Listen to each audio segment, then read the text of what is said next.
The Little Prince by Antoine de Saint-Exupéry. Chapter 15. The sixth planet was 10 times larger than the last one. It was inhabited by an old gentleman who wrote voluminous books. "Oh, look! Here is an explorer!" he exclaimed to himself when he saw the little prince coming. The little prince sat down on the table and panted a little. He had already traveled so much and so far. "Where do you come from?" the old gentleman said to him. "What is that big book?" said the little prince. "What are you doing?" "I am a geographer," said the old gentleman. "What is a geographer?" asked the little prince.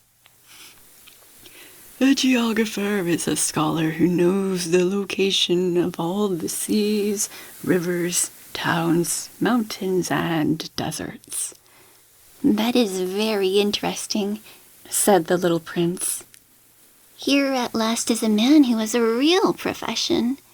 And he cast a look around him at the planet of the geographer. It was the most magnificent and stately planet that he had ever seen. "Your planet is very beautiful," he said. "Has it any oceans?" "I couldn't tell you," said the geographer. Ah, The little prince was disappointed. "Has it any mountains?" "I couldn't tell you," said the geographer. "And towns and rivers and deserts?" "I couldn't tell you that either." "But you are a geographer." "Exactly," the geographer said. "But I am not an explorer. I haven't a single explorer on my planet. It is not the geographer who goes out to count the towns, the rivers, the mountains, the seas, the oceans, and the deserts. The geographer is much too important to go loafing about. He does not leave his desk, but he receives the explorers in his study.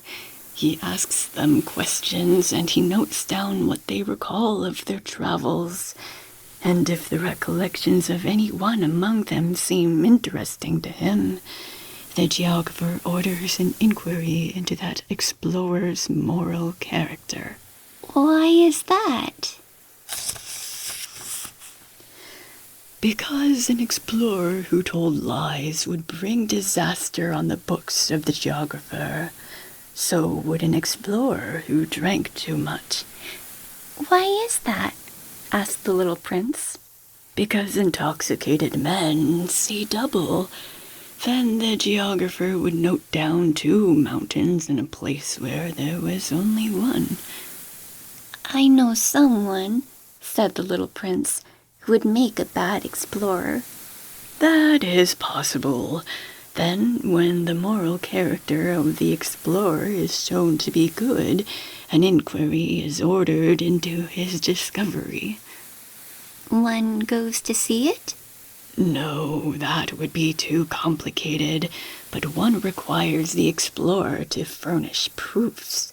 For example, if the discovery in question is that of a large mountain, one requires that large stones be brought back from it." The geographer was suddenly stirred to excitement. "But you come from far away. You are an explorer. You shall describe your planet to me." And, having opened his big register, the geographer sharpened his pencil. The recitals of explorers are put down first in pencil. One waits until the explorer has furnished proofs before putting them down in ink. "Well?" said the geographer expectantly. "Oh, where I live," said the little prince, "it is not very interesting. It is all so small. I have 3 volcanoes.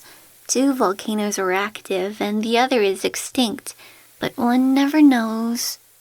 "One never knows," said the geographer. "I also have a flower." "We do not record flowers," said the geographer. "Why is that? The flower is the most beautiful thing on my planet." "We do not record them," said the geographer. Because they are ephemeral. What does that mean, ephemeral? Geographies, said the geographer, are the books of which, of all books, are the most concerned with matters of consequence. They never become old-fashioned. It is very rarely that a mountain changes its position. It is very rarely that an ocean empties itself of its waters. We write of eternal things. But extinct volcanoes may come to life again, the little prince interrupted. What does that mean, ephemeral? Whether volcanoes are extinct or alive, it comes to the same thing for us, said the geographer. The thing that matters to us is the mountain. It does not change. But what does that mean, ephemeral? Repeated the little prince, who never in his life had let go of a question once he had asked it. It means which is in danger of speedy disappearance. Is my flower in danger of speedy disappearance? Certainly it is. My flower is ephemeral, the little prince said to himself, and she has only 4 thorns to defend herself against the world, and I have left her on my planet all alone.